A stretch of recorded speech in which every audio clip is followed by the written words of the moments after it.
This is Tim Calling, coming at you from Senior Leads Boost with another Tips Tuesday video.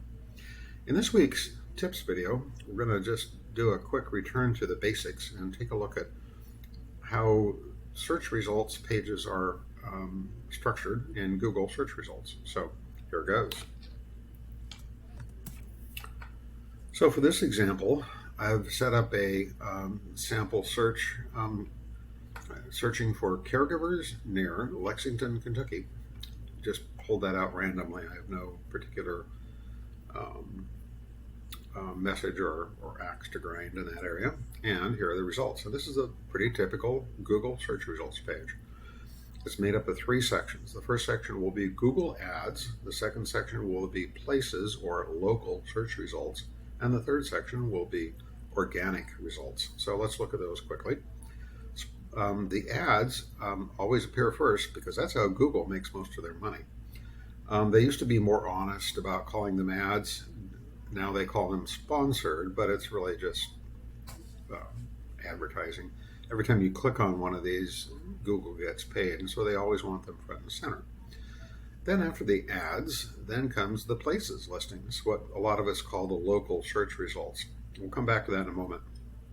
And then after that, there's all of this long list of blue links.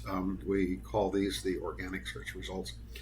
And most of the time, not all the time, but most of the time, these will be directory sites. And honestly, showing up in these results doesn't do you a lot of good, because what we find is that most searchers will run a query like this, a search like this. They'll tend to skip over the ads because they know people pay to be in there. And then they'll come to this section, and psychologically, it seems like people say, oh gosh, these must be the best companies because these are the ones that Google are showing me on a map.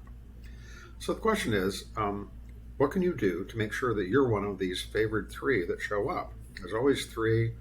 There might be a fourth one if somebody paid for an ad to appear in these local search results. So let's take one of them and drill into it a little bit. The first thing to know is that your website has no influence, really, on whether you show up in the local search results. In fact, notice that this one doesn't even have a real strong website presence, and then these do. But in all cases, you'll find that Google really doesn't want you to leave this page. And so over time, they've diminished the significance of the websites.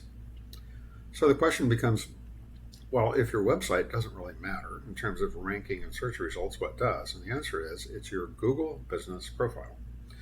So you might ask, what is a Google Business Profile? Well, here's one, for example, for that company that was first on the list, Lexington Caregivers. This is what it looks like, basically, in search results. You can also see it in Google Maps. It looks like this in Google Maps. So then you would ask yourself logically, well, so what? Well, first, so what is, if you don't show up in here, you're probably not going to get found. And then the second thing that's important to know is how you get listed or ranked, and also how you could be chosen. And that generally tends to mostly depend upon who has the best review profile. So a typical consumer looking at this list might well choose this one first because they have more reviews, but they only have a 3.9 out of 5. This company has 14 reviews, but they have a 4.2.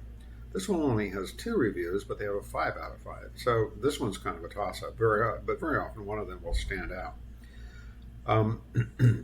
So what's really important is having a really great and high-ranking Google Business Profile in order to show up in local search results.